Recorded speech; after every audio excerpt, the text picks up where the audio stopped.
their minimum is less, and then they're used, so they get into that usage rate quicker in the tiered block. 500 gallons, Okay. then we charge them more. But if you wanted me to look at a individual customer and tell you if they would be charged more or less based on a different, I could do that for you. If you gave me the customer number, I could do a little tangent calculation on the side at another time. Let's get on the same line. Yeah, sorry, Chris, we were having a side conversation, so I Okay. apologize. Well, I did want to try to answer that question because I'm not here just to lecture you. I want to work with you guys, and if you have a question of how many customers are part-time versus full-time, do I have that information? We have this. Jamie just ran that report, and I updated a spreadsheet accordingly. And it Okay. shows out. Chris, so we have another spreadsheet that I'll probably go ahead and send to you with updated full-time, part-time, occasional list. I'd appreciate that because I would just like to verify that number, that, you know, make sure that we have a total number of customers that we both agree on, and then a total number of blah blah blah classes. Yeah. That'd be great.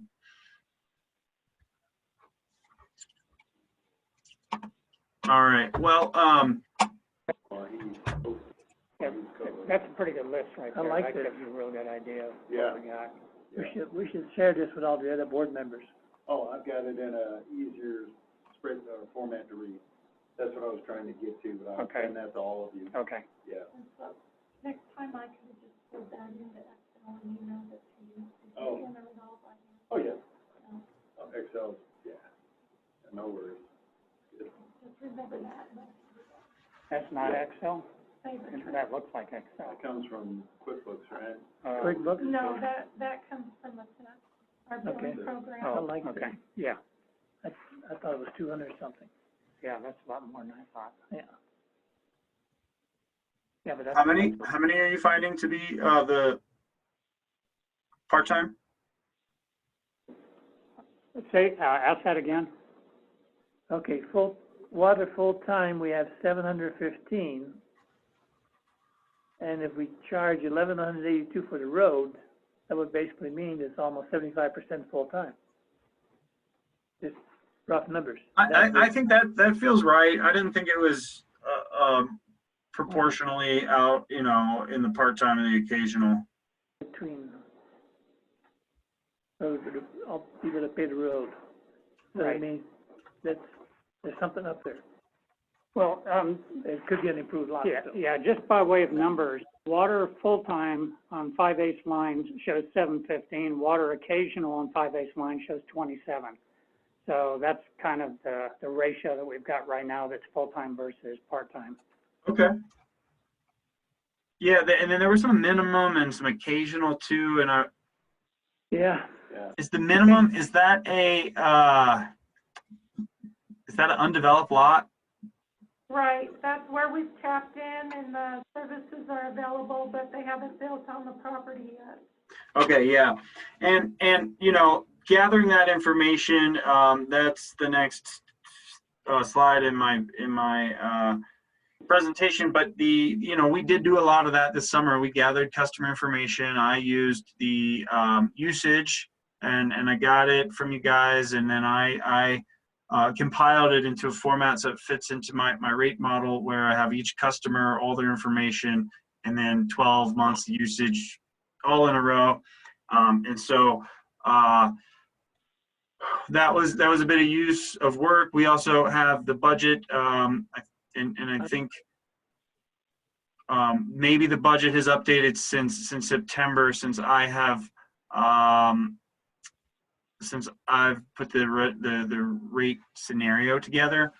But that is one of the easier parts of the rate model for me to update.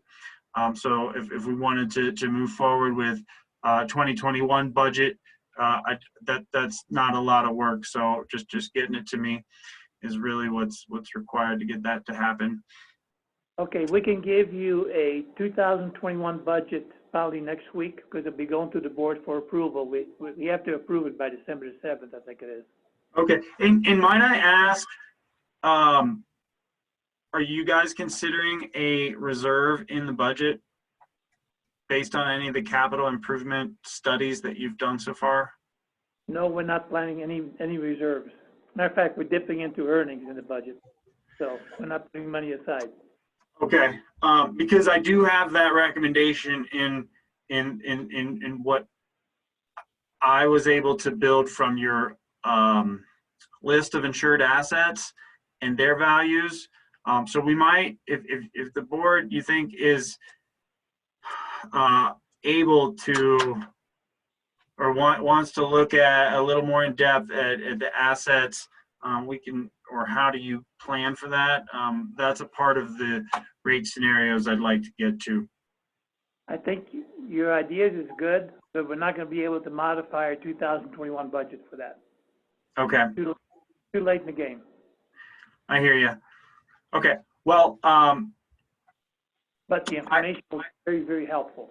yeah, no, and then you guys could make a decision into the future, because a lot of this is, you know, hypothetical as far as I understand. But I mean, hearing that you're dipping into your reserves this year to pay for things does you know, encourage me to do a rate study for you guys and look at a 5-year rate or a 5-year revenue to loss over a longer period of time. So, you know, I think I have the rest of this presentation is really just more of some of the fixed costs versus variable costs. That might be worth talking about a little bit. You know, the variable cost would be based on usage. So you guys are kind of covering that with having the usage cost. And your gallon allocation is pretty reasonable from what I can understand. So I think I'm just gonna, how do I kill this presentation? But we're essentially getting through,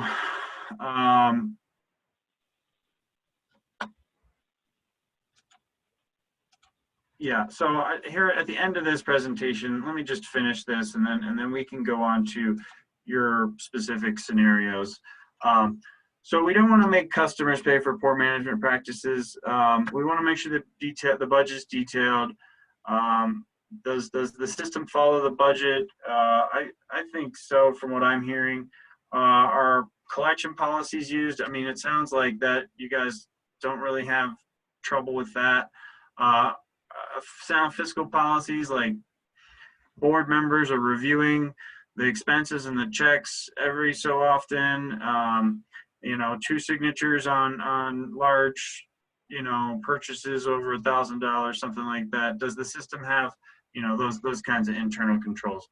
Balancing the budget. It sounds like you guys are probably working on that pretty diligently right now. So there's some things you could consider. And you know, one thing that I like to always throw out there, it's kind of a marketing for my competitor, Colorado Rural Water, but they do offer a free energy assessment for water and wastewater systems. So they'll come in and they'll look at your annual consumption of energy and cost in all of your operations, and they'll recommend probably some new motors or new pumps, and you know, lighting and heating kind of stuff. That's a free service. Again, a competitor of RCAC, but Colorado Rural Water performs that. So you know, something to maybe put on your list. That's actually a new position. The person just got hired. So, but there are ways that you can improve some of your expenses. Billing your customers timely. I don't hear that's a problem.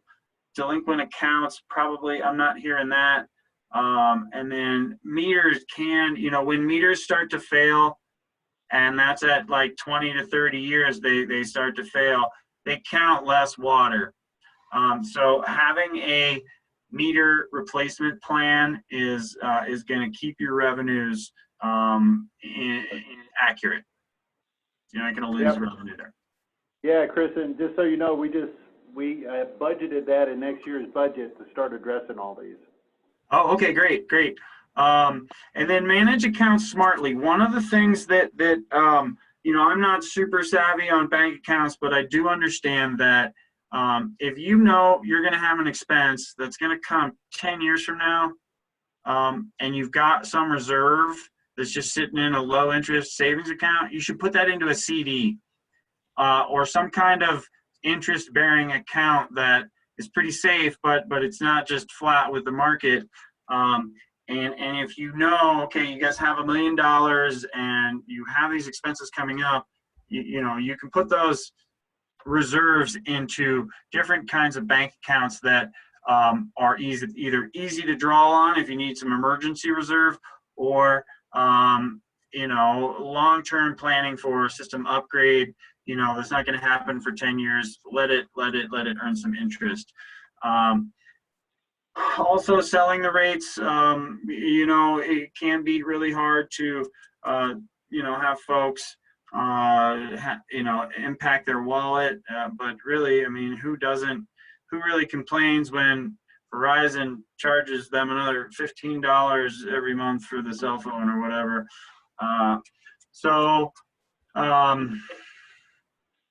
It's important to be, you know, clear with the customers on why the costs are where they are. And it sounds like you guys are having a pretty transparent process with setting the budget. So I'm sure with any rate adjustment, you would go through the process. And that's something that RCAC can help with, you know, presenting the rates again to a larger customer audience, if that's something that's holding you back.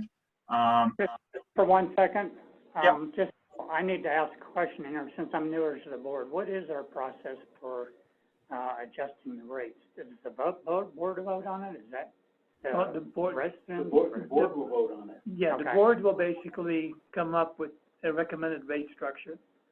And then Okay, it's up once to the the board board. approves that, it would go to the voters, basically have them comment, we'll have a comment period of 45 to 60 days for the voters to ask questions and do whatever and clarify it. But they're not voting, it's just a public notice. Just, It's and a public notice and- opportunity to question and comment, so in case we Call it miss a comment something, then we period. can fold those in. Yeah. And then the board will basically, set the So the second vote. board will- is the approval. Yes, the board is Okay. the driving force in Okay, our that just environment. helps me understand. Yeah, we don't have the city, well, the board is the city council. Right, right. And no one Okay, can go. great. I'm glad that great question. Yeah, I can see that. Not working. Okay. Not only no, Who's gonna vote for an increase?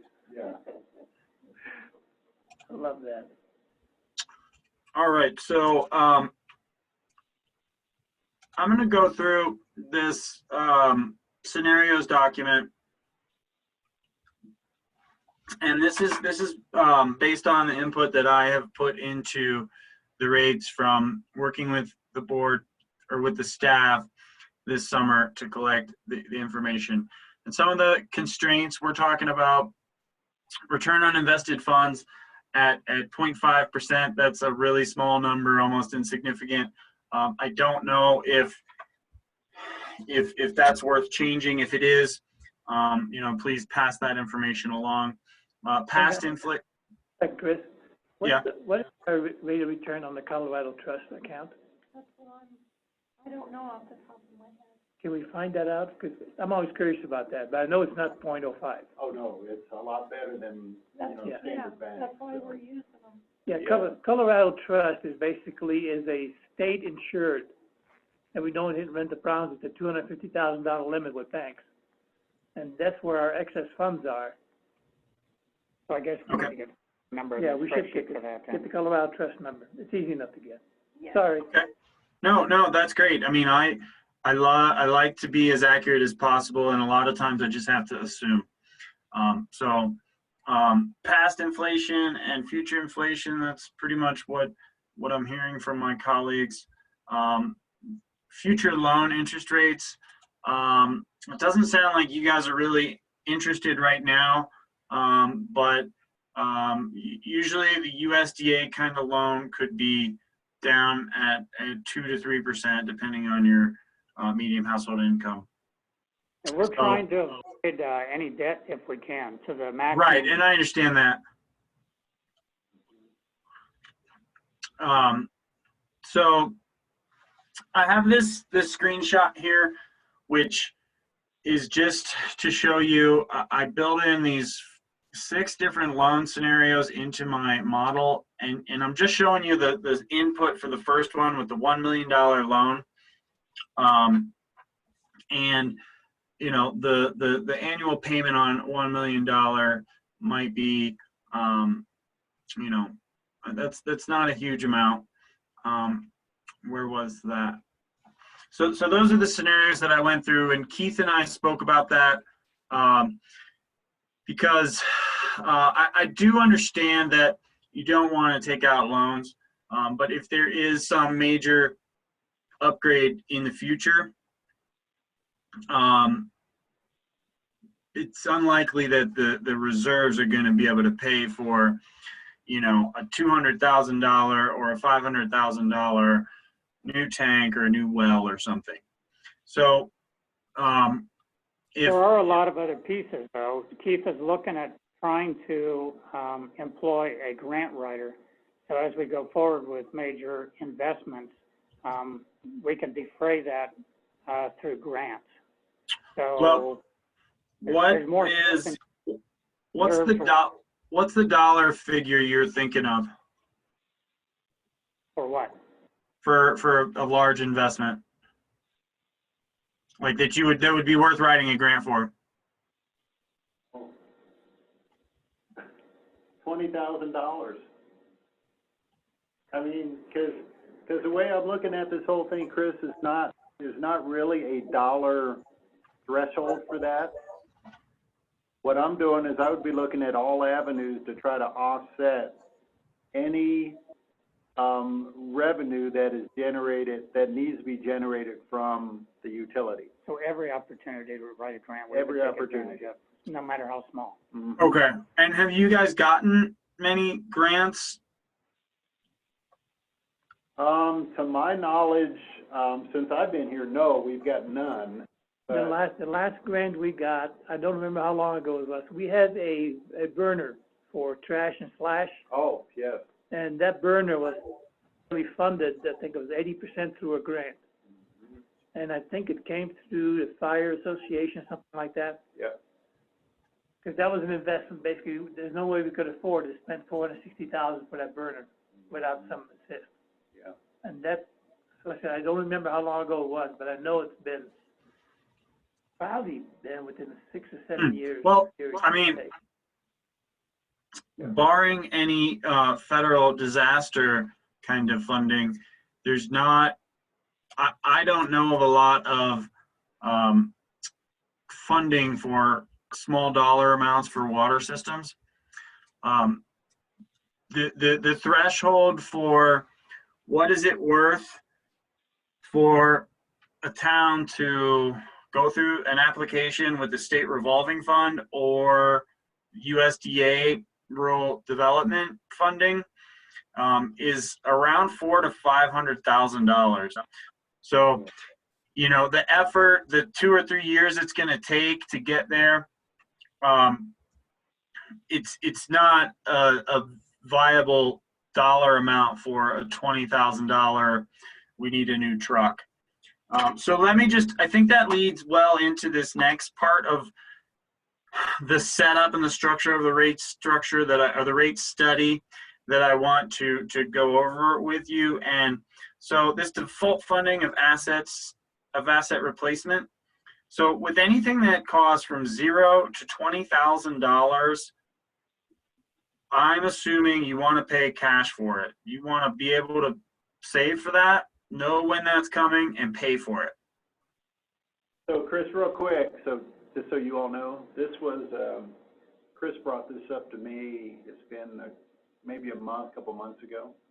And so we were talking about, you know, the board chiming in on what they felt comfortable pulling from cash reserves? What was the dollar amount? Because you guys do have a substantial reserve. That's where we kind of landed on this, is like, this would be a great topic to run past you guys, because I don't have a feel for that. Well, me personally, I think if we look, when we're doing this rate study, if we look at all the capital improvements that have to be done, those that are desirable to do, those that are less critical, and we can prioritize and draw lines so that we know in the out years, on an average basis, what's that going to cost us per year, then we need to be putting enough into reserves that we're covering that, and that'll fluctuate up and down. Right. But we need to be able to replenish the reserves so that we can do that stuff. That is what I'm going to show you next in this scenario. I would think that would be part of our total consideration when we do the rate structure, is to put an amount in there for equipment upgrades, or, Yes, I think upgrades is probably a good term for it. yeah, and so we need to Because be we have a replenishing very- that fund to do that. And once we do that, is we carry it forward, in the budget year, it will be an excess, but maybe rather than have an impact account, which you can't quite explain what the hell it's for, Yeah. we have a reserve account for equipment upgrade, and at the beginning of the year, the money goes in there, and we know it's gonna be there, and then during the year, if we use it, we tap it, and if not, it just keeps building. And we should be looking at something like a 5-year plan so that we know in that year how much does this need to grow to. Yeah. That's where Chris Yeah, is going. and I have a 5-year forecast of your budget, but the capital improvements plan goes, I don't remember on yours specifically, but it goes into age of pipe. So we're talking 50, 80 years maybe. We're looking at, seriously, we're looking at the cost of replacing all the new pipe in 100 years from now. So I can't remember if your system is that exaggerated, but you know, I do want to spend a little bit more time on this default funding of the levels.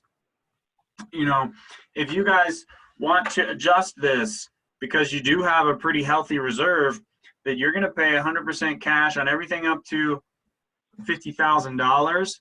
And, you know, that might sound scary, but if we look at what you know, I can run the difference of what that looks like.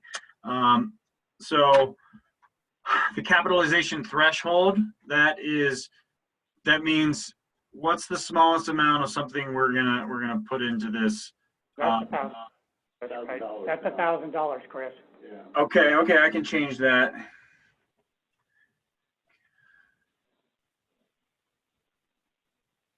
And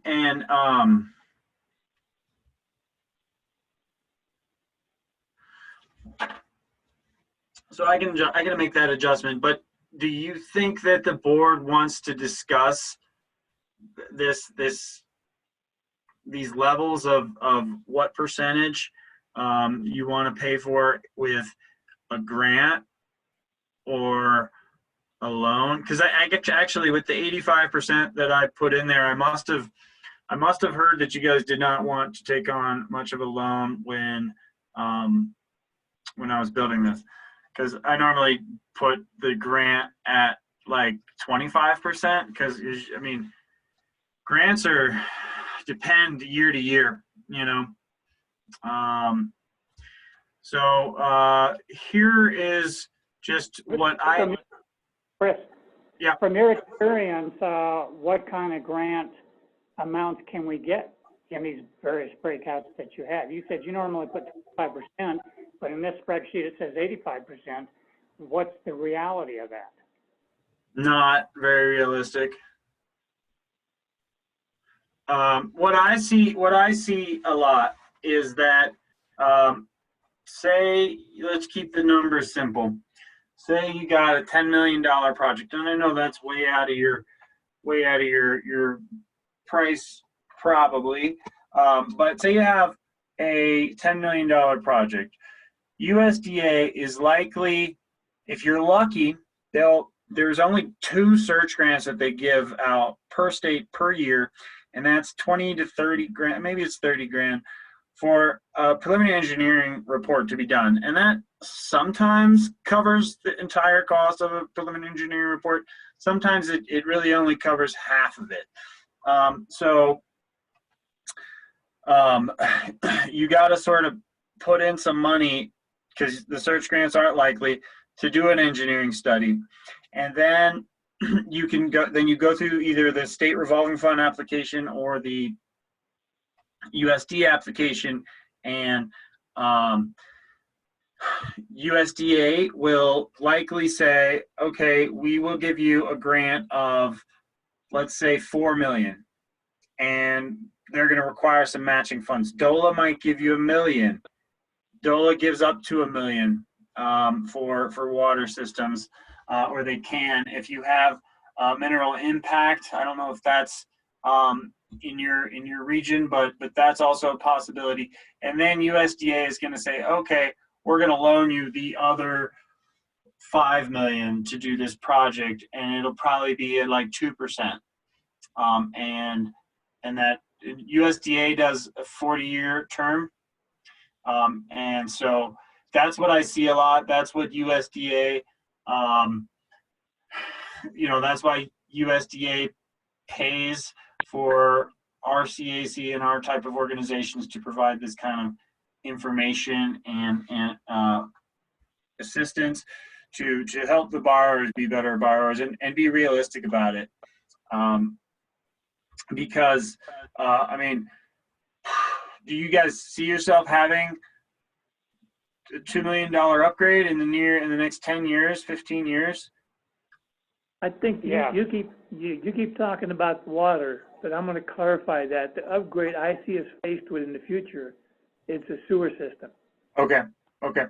Right now, the state has been dragging their feet for the last 2.5, 3 years about granting our permits, and they haven't said no, they haven't said yes, but they're just not doing anything. And the way the direction the legislature is leaning, that the permits that we have for a large subdivision is probably something they're not going to tolerate at some point in the future. So a sewer system, a sewer treatment plant, let me clarify that, which is Right now you have a lagoon? Pardon me? Right now you have lagoons? Yeah, and I think we're going to make us get off that at some point. So if we want to talk about long-range, long-term potential need, I think that's where I really see a big issue. And so at that point, when we reach that point where we have to start going down that path, at that point, then we need to fold that into our rates, but we don't have that situation at this time. We're not even building for it. We're not even reserving for it. Okay, and that's where this 2% is for, something that is, if we wanted to say in, 10 years, the state's going to make you abandon your sewer lagoon and build a wastewater treatment plant. It's probably going to be something that starts in 5 years. It's not going 10 years is when they're going to want it to be functioning. It's probably going to be something that's going to have to start in 5 years. And there is a intended use plan. And that is in the first thing in the timeline when you're looking to get funding with SRF or USDA, you got to get on a list a year ahead of time so that they can kind of understand that you're going to be looking for funding. But if you needed a number for, a real round number, we could say in 10 years, you're going to have a $5 million sewer water treatment plant replacing your lagoon, and you're going to have. There's no way you're going to be able to pay $5 million in reserves, right? So what we can do is we can look at this $500,000 to basically $10 million price range, and we can say that's going to be 15 years from now or 10 years from now, and we should probably start putting away some cash because we know that that's specific, and we don't want to drain the road and the water fund of all of the reserves because the sewer needs it. I don't know, that would be the in my mind, what I've been trained and studied to do is to separate water and sewer and any other utilities and their expenses, even the expenses into the future, even if you have a combined reserve. And I think what we're interested in too is that perspective. And let me go back and talk about those grants again, those percentages you have in here.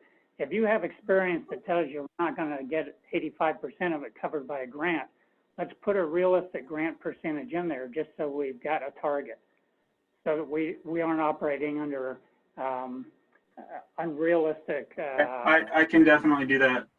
Yeah, I'll show you that in the next scenario, in the next step. I'll update that.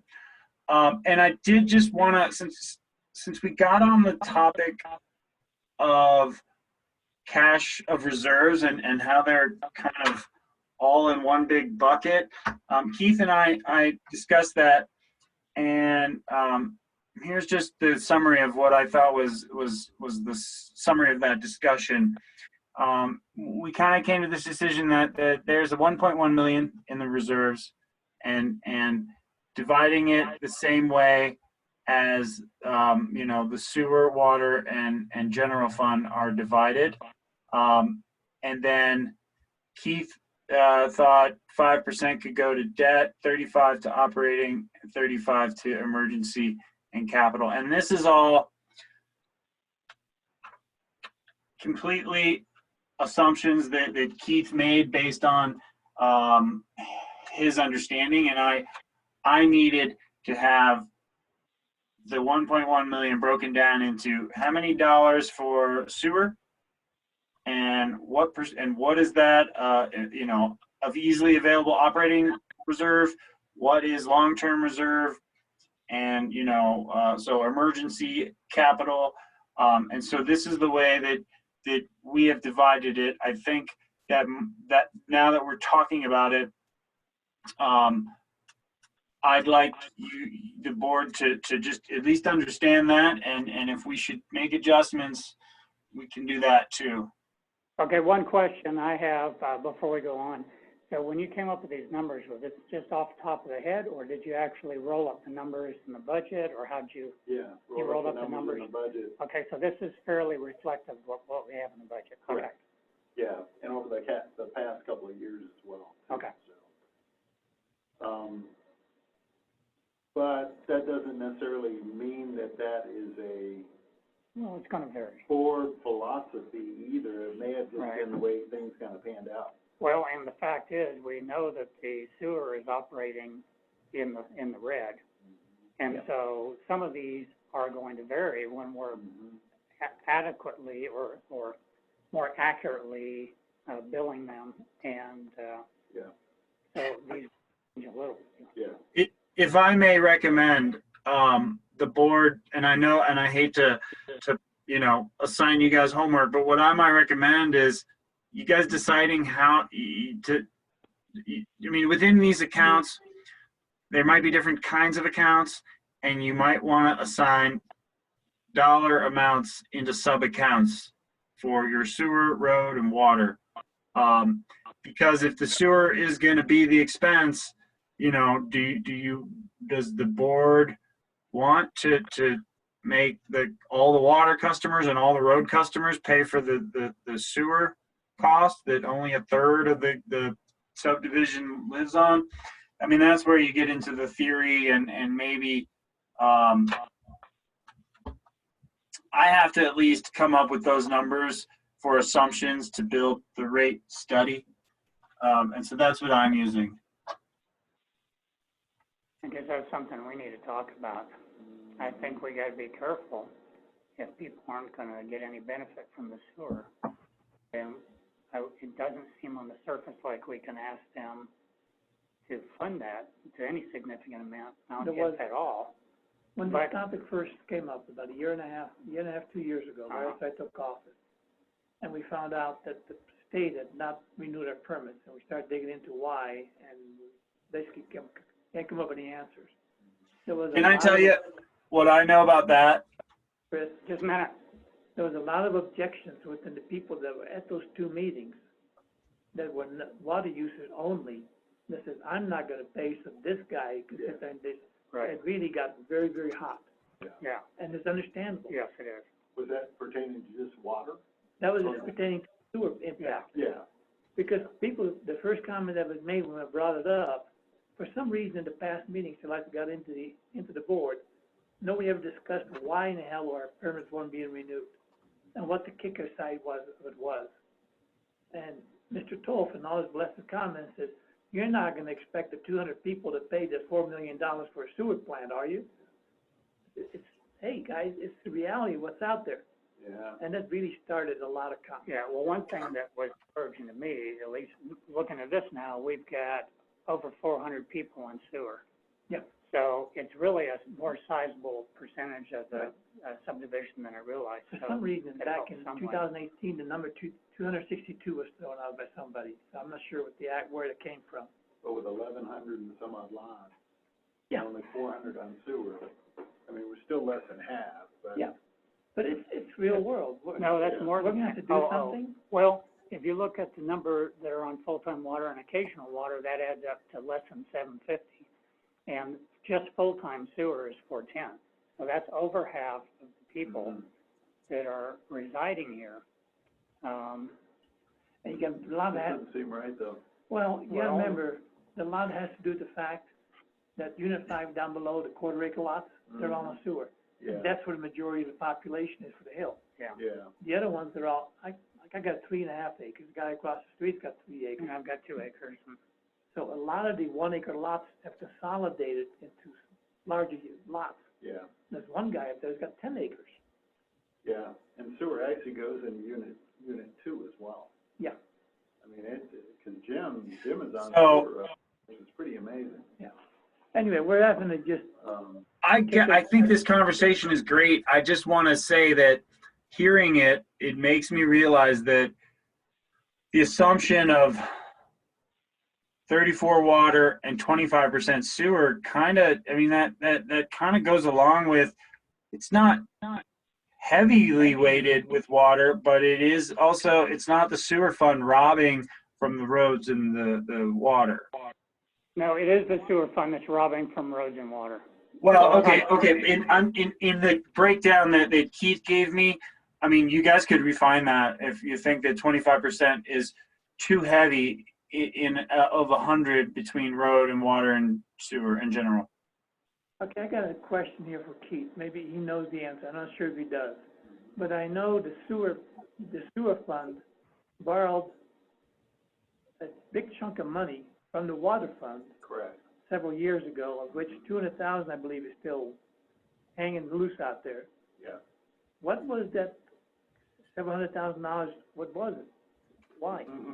Any idea what? It was just a curiosity question. Yeah, no, that's a good question. I know that's just carried through from budget to budget. I know it's been reduced by 50,000 every single year, but Exactly. we had an analysis done by a third party, CPA, the gal who used to do the school district. And one of the first items she brought in says, you need to get rid of this in the fund item.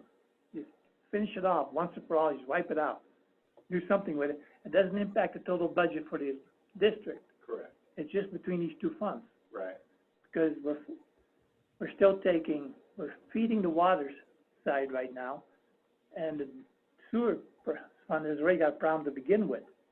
So they're being double squeezed.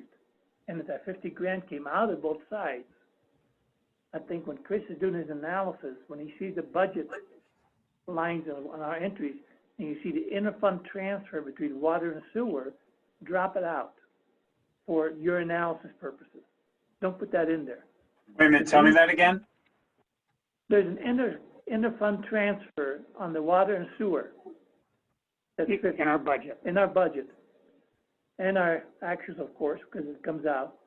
Okay, I've got the water right here. This is revenue, so we see it here. I don't have my, yes, it would be. That looks like Chris's spreadsheet. But there is a line item in there. I'd have to look at our financials. There's a line item in there for $50,000. I know it's there. Yeah, it's there. And for your analysis purposes, okay, when you come across it within our numbers that you're extracting, you need to ignore.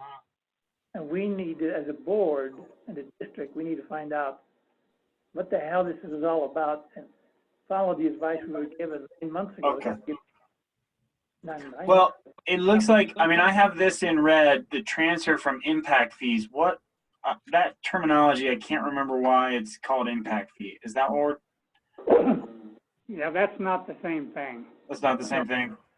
That's a different item. No, the impact fees are when somebody comes in and builds a house, they're charged an impact fee based on square Right, footage of the Right, house. okay, And money is put into a fund where a large portion of that fund is used to pay for extending water mains and sewer mains. okay. So that's not what we're referring No. to.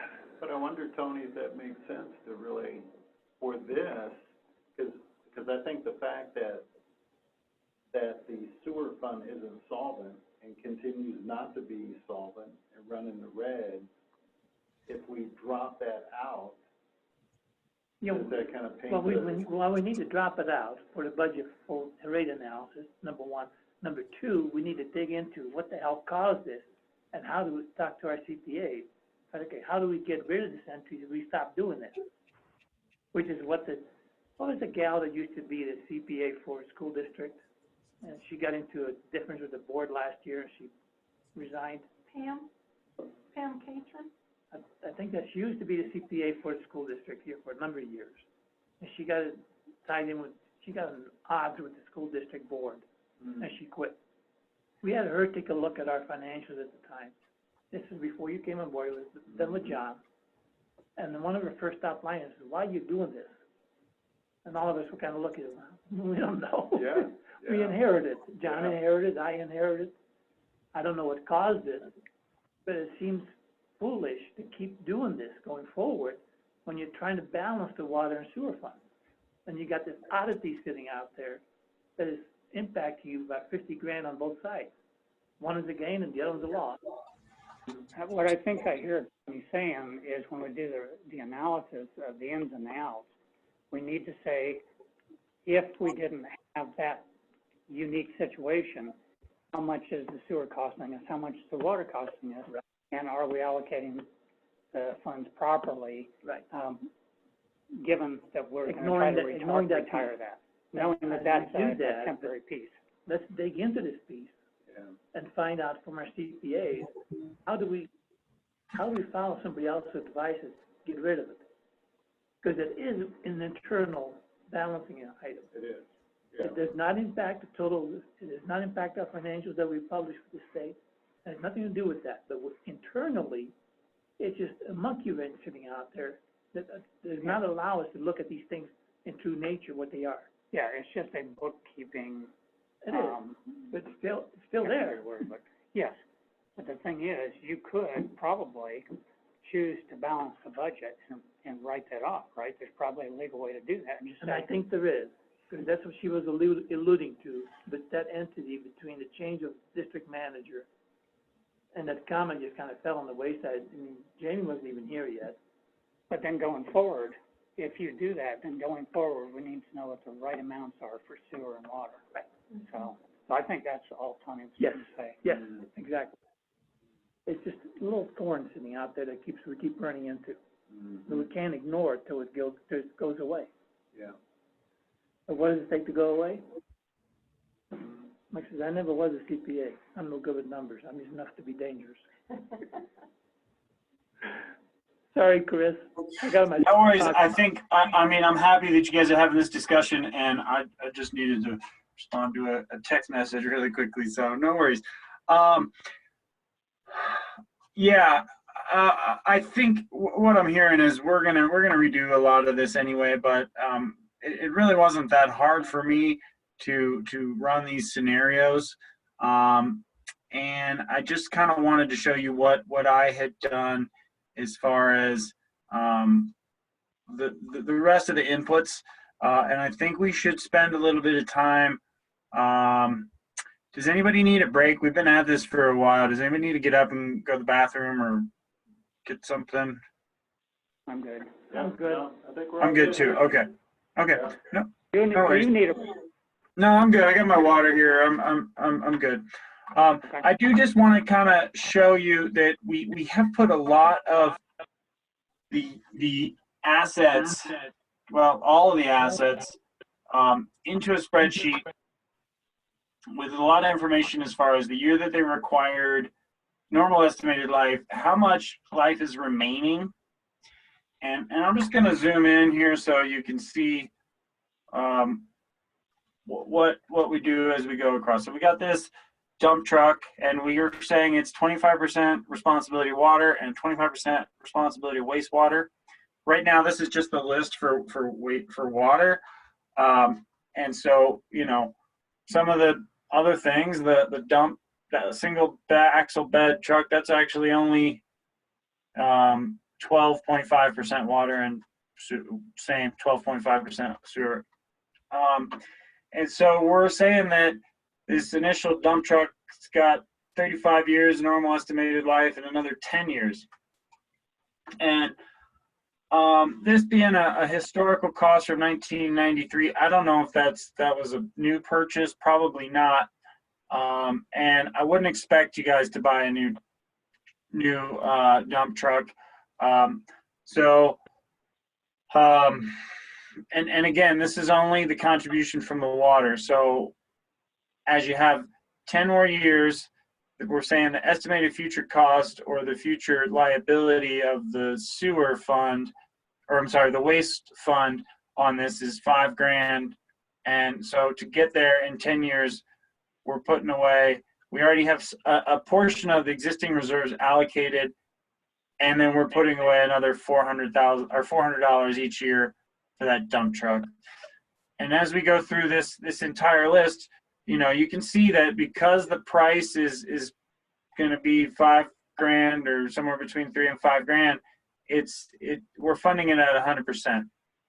Something that's this dump bed, that might be is that a vehicle or is that a trailer? I don't know, but that's not even in the, well, right now it's not in the capitalization threshold.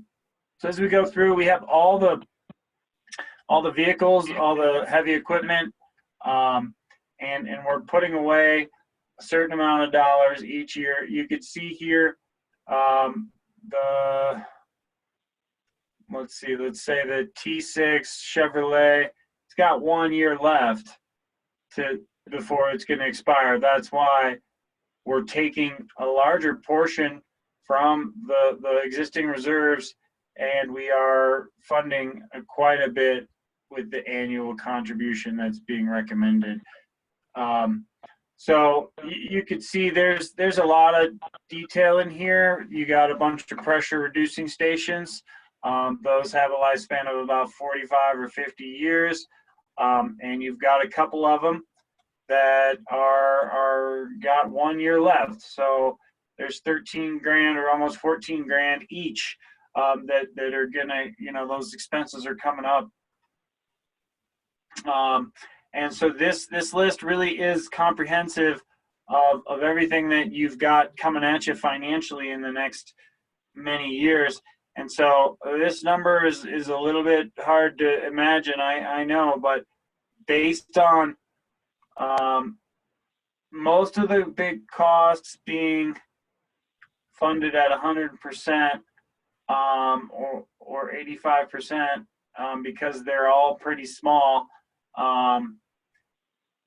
you're looking at needing to put away $115,000 or $115,000 each year, which is, Chris, I know there's no way of that maybe happening, but yeah. Chris, I got a question for you. Looking through that, I think that's a very good type of analysis. I can't vouch for the numbers. I'm assuming you and Keith have gone through and kind of scrubbed that. Right. You made the point at once when you first started talking about it, you said, so this is the sewer fund contribution to this dump truck. Well, so you've done this for the sewer, water, and general fund then? So you've got I haven't done it for the general fund because I haven't been asked to do a rate study for a general fund, and I don't even know if that's something that I could do with the existing funding. So no, to answer your question, I have not done it with the general fund, but I have with the sewer fund. Okay, what about the, This Did is you the do water. This is the water here. so, Yeah, that's water and water treatment. this is water and, sewer? Yeah. Is that correct, No, Chris? no. This is the capital improvement reserve recommendation just for the water. Oh, water. Okay, the Yeah. 150,000 water only. Okay, so we need Okay. something like that for sewer contribution also. Yeah, And then if you do the road or the general fund stuff, then I would assume if we can determine what percentage of our expenses are attributable to the general fund, then we could just, take that same percentage and apply it to these, right? So then we can come up with a total number that would have to go into reserves. I mean, you have, yeah, and if I could help you with that on a side tangent, I'd be happy to. For the sewer capital replacement, I think you're looking a lot better with the sewer capital replacement because look, you've got everything is really under. You got this $2,000 payment that again that Chevy pickup truck is gonna bite you in a year, but then your total annual reserve contribution from the sewer right now is only 10 grand a year or less. And, yeah, if we put in $1 million upgrade or $1 million reserve target into this capital reserve target, I mean, you might be in the same kind of situation. It might be balancing out with the water, honestly. But, Yeah, that can't be right, because if, say the sewer is 1/3, what the water, half of what the water costs, then, you would anticipate that the sewer contribution, to the reserves ought to be at least $100. Probably. Yeah. Well, let me ask you this. That $100,000 cost for the water lines, or for the water, I don't think this has we didn't go deeper into the assets as far as calculating length of pipe that's going to need to be replaced someday. What's the status on the collection of the sewer system? How's the collection system age-wise? Yeah, I'm not really sure, Chris. I'd have to talk to O&M about that, but. Okay, because those are other costs that, replacing a sewer collection system, that's going to be $2 or $3 million, and so that's going to change. I mean, if it's all new PVC and it's going to last 60 years or another 80 years, that might only add another $5 grand to the annual reserves to replace it in 80 years. But if it's got 5 years and you're already having to replace a lot of lines, then that can really sink into your reserve accounts. So this piece doesn't include what San Juan is coming up with either. Is San Juan doing the piping?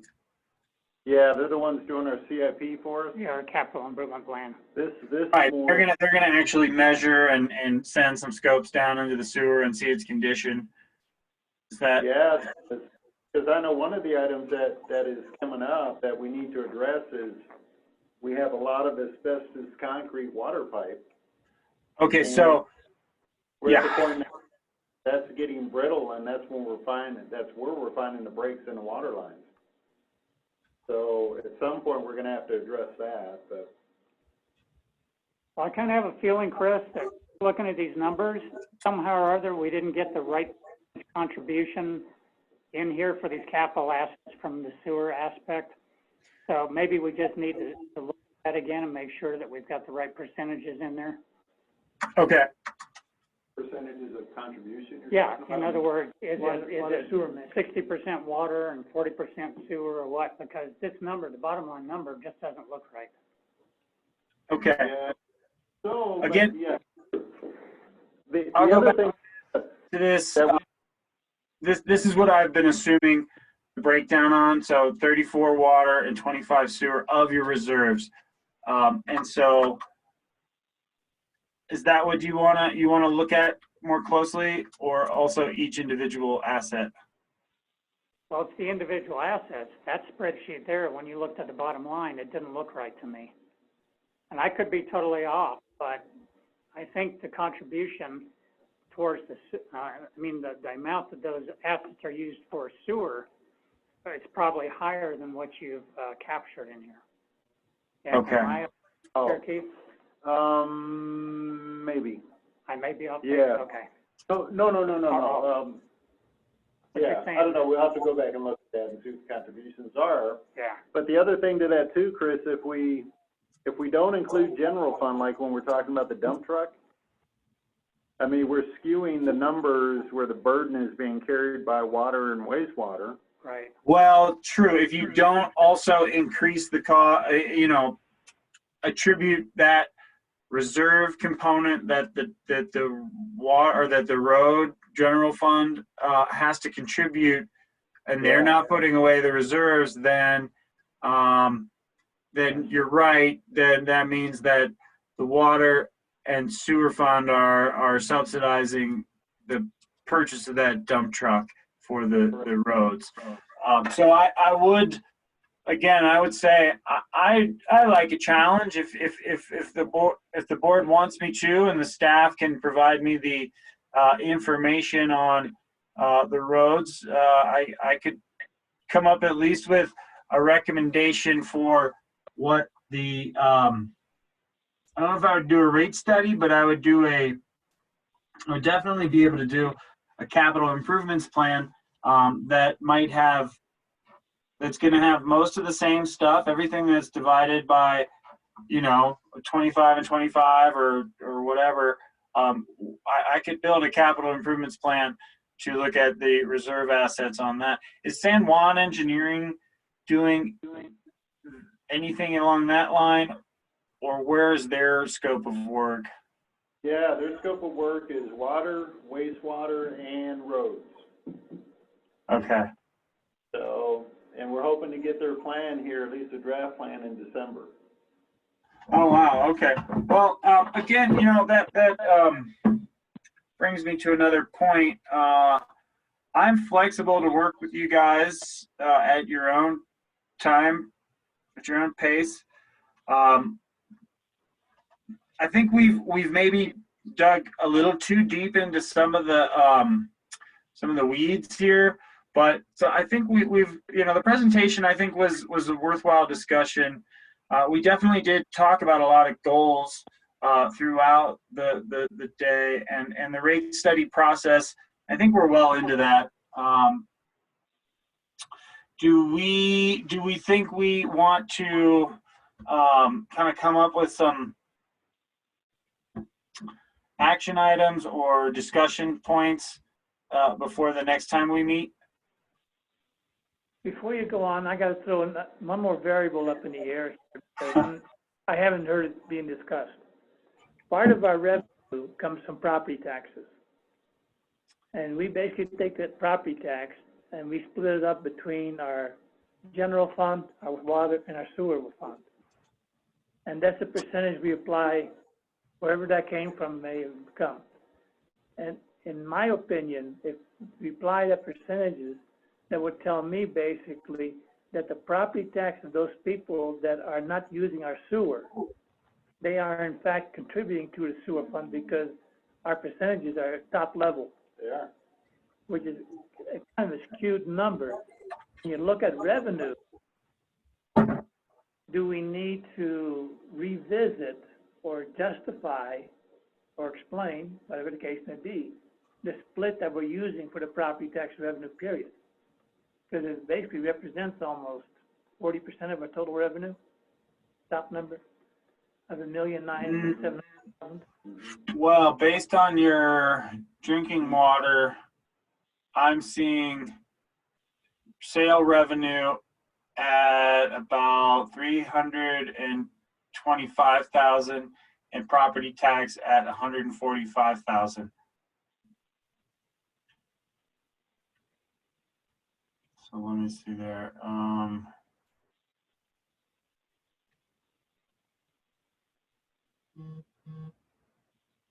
Anyway, I'm just throwing that number, that piece out there because it's always been one of those topics that gets skimped over. And it's not the first time it's discussed amongst the board people, I can tell you that. Shouldn't that be relatively easy to resolve, though? Once we've got the rate study that says, here's what the sewer is costing you, here's what the water's costing you, here's what the roads are costing you, shouldn't we be able to take that percentage? I think that's why I threw it up.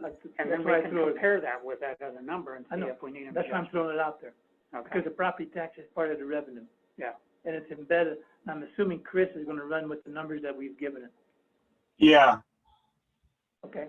and I can update again. I can if you guys are updating. You're gonna solidify your 2021 budget. I can update the model with that. I don't know if I'll go in and update the usage because that's a lot of data. It's a lot of work from the staff and I to get that again. But I think last year's usage, do you guys see it? Do you guys see a need to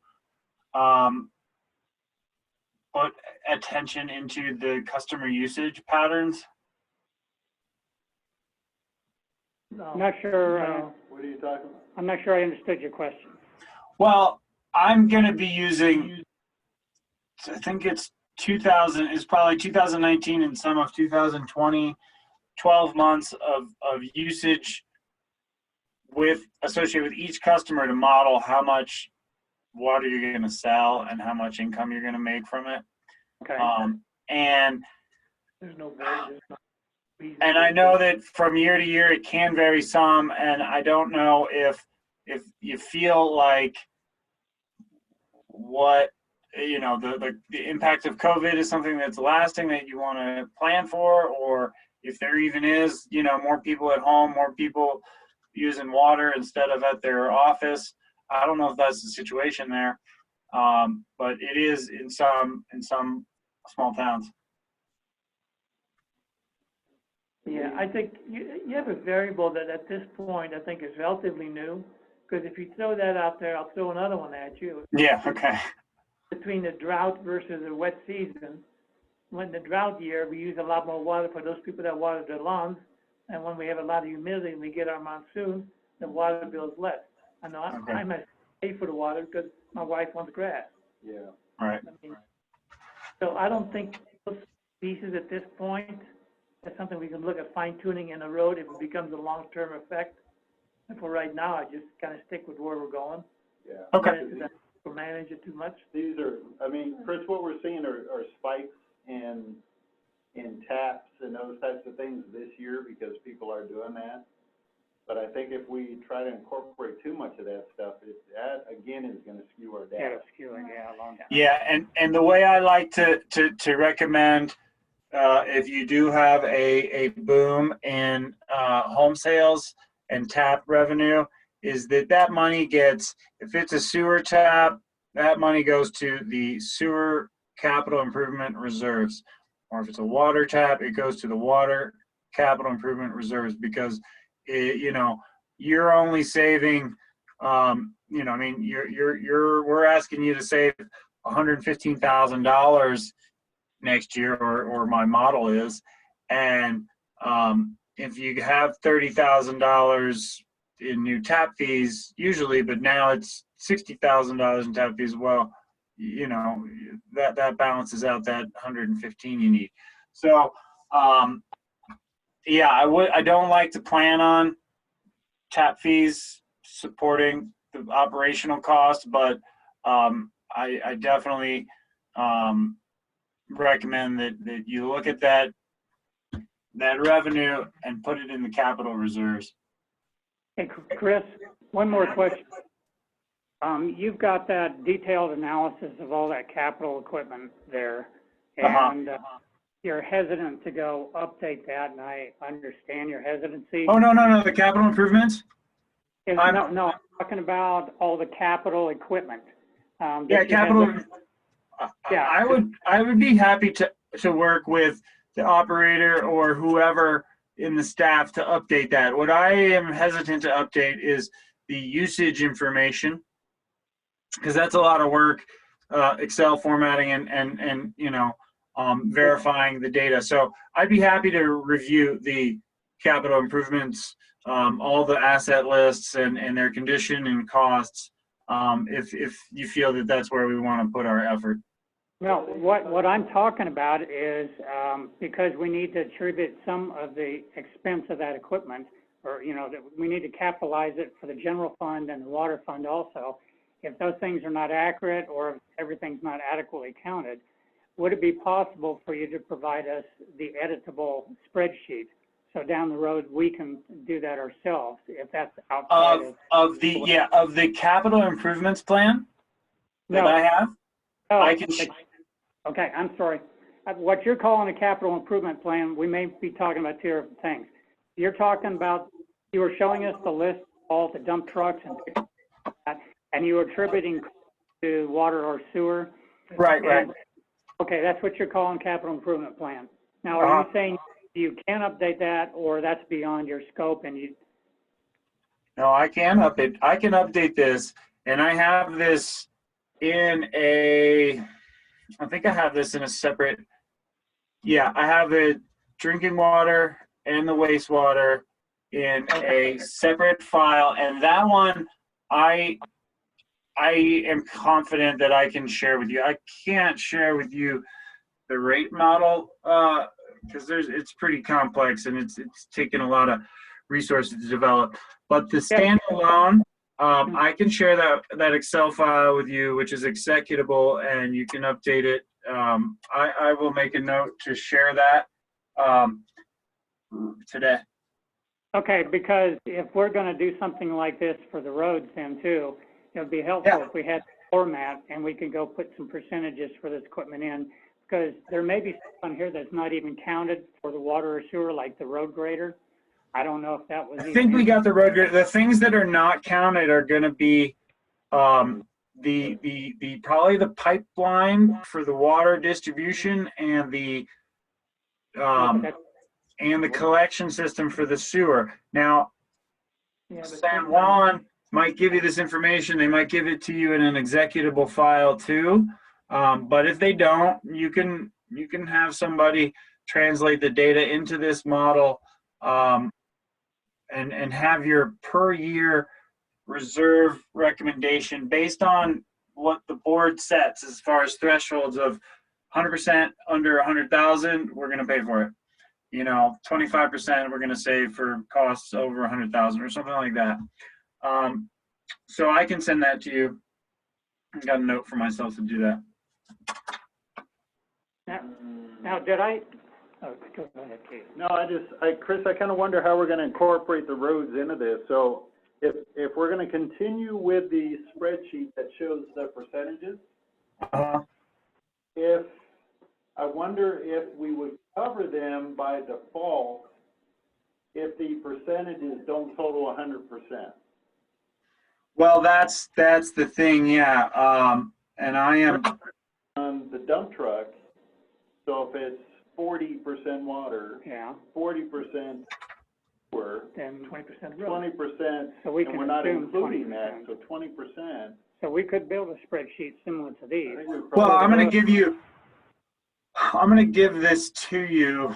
My Excel doesn't want to open up, but I was going to open up this file and we could work with that. I mean, essentially what we'd be doing is we'd start with the information we have and we say, okay, this dump truck, it's just a copying of a Excel sheet in the same file, copy the sheet.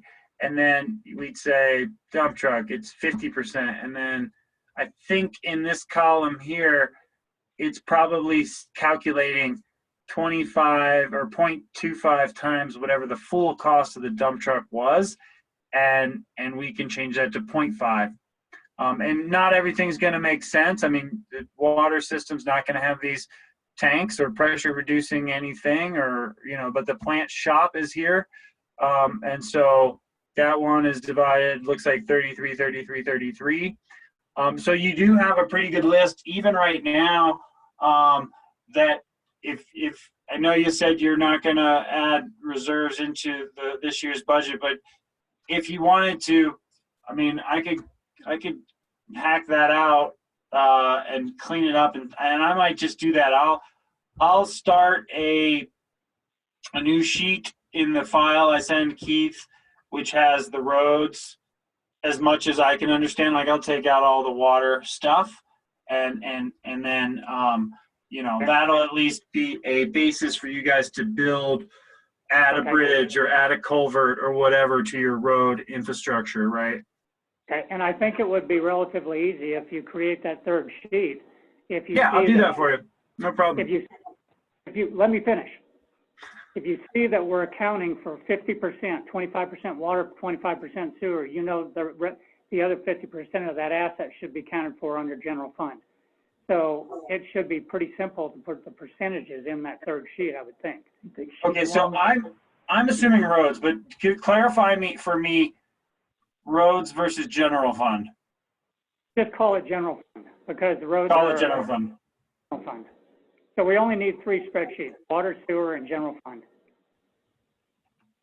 Okay, I'll call roads general fund, and but that is essentially the roads and bridges and culverts and grading. And it'll be a formula based off the first two. So you change one or two. Yeah, so if you give us that sheet and you put in there what you can, I think we can close, and then any additions or tweaks we need to make, we can make here. Okay. Well, I think today's been a really productive meeting. I'm thinking we are going to be able to produce some rate studies. And again, I do want to. Sounds like you're setting the budget and you're on track to move forward with this year. Is the board's intention to raise the rates at a certain point? Is there a target, or are we just looking to kind of find where to raise rates or where to shift revenue? And is there a timeline? As soon as we do the analysis, that gives us a result that shows us that we need to adjust rates, the sooner we get there, put it out for public comment and get it implemented. Okay. Because we make those adjustments. Yeah, we know that we don't have until the rate study is completed. Right. Okay. ASC is, to me, is key. The sooner we do it, the better off we're going to be. Okay. Well, knowing that you're supposed to get the capital improvements here real soon and a new budget, I think it's probably realistic. I mean, I think we should continue to stay in touch and work towards resolving a lot of these discussions. But I also think, let me just try to understand the timeline. Okay, so let's say by the end of the year, we might have a report from San Juan Engineering, or they're going to start looking in manholes and looking down pipe in December. All that groundwork, we should have a report from them. Okay. And then that will, I don't know if that's something you're going to want to share with me and that I'll do much with, but probably add at least the length of water pipe and what needs to be replaced in the collection system. But no, that'll probably be really helpful for building the capital improvement plan that I need to put into my rate model. And I'll be doing that with Keith, and maybe the operator, or does anybody else need to be involved? No, I think that's probably it. Okay. Well, we can work on that as it happens. And I just like to ask, because sometimes boards have in mind that they want to have a resolution by a certain quarter or a certain whatever, and I want to try to meet that for you guys. But if it just sounds like it's something you want to steady progress towards, we can work at that rhythm too. I personally think it's more important that we get a good one done, Right. that we can count on, that we can rely on. And if that's not next month and it's not the month after, then that's okay, but the sooner the better. Okay.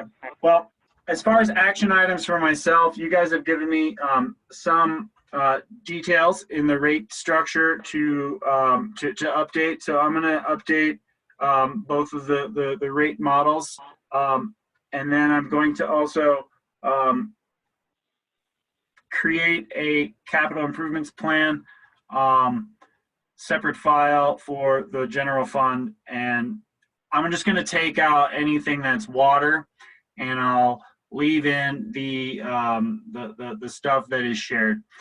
Then you guys can build on that to bring the general fund if there's anything special.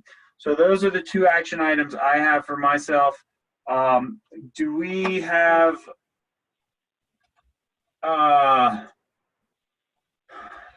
so December 9th at 1 p.m.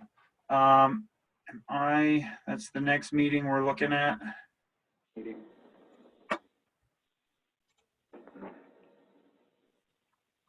Let me see where I am. Ooh, I don't know that I can do that. I am, I'm co-hosting a training, or I'm the moderator for a colleague in Utah's online training at that time. I could do 3 o'clock. Still on the 9th? Yeah. I'm fine with 3 o'clock. Yeah, Yeah. I can do I that. think that works on our end. Okay. That is all assuming that my son doesn't come 2 weeks early. Or 3 weeks. 2 weeks early, yeah. You can be flexible if you need to. Okay. Pete's employed for us, and Mark and I are retired. Okay. Well, the kid's been really good so far, so we expect him to be punctual as well. So December 27th it's not likely that he'll come in, that early. All right. Well, I will put down from 3 o'clock to maybe 4:30 on my calendar, and we will. We should. Let's see. We should expect to have. By then, you're not expecting to have a report from San Juan, are you? By December 9th, I can find out in the next couple of days, but that piece is going to be critical, Chris, because even in what document that you're calling the CIP, because we made some assumptions in there about a certain piece of infrastructure and the expected life of that. Right. San Juan may come in and say, hold it, we need to replace this now versus we're talking about, according to our spreadsheet in 10 years. So we're going to have to merge these two documents together. Right.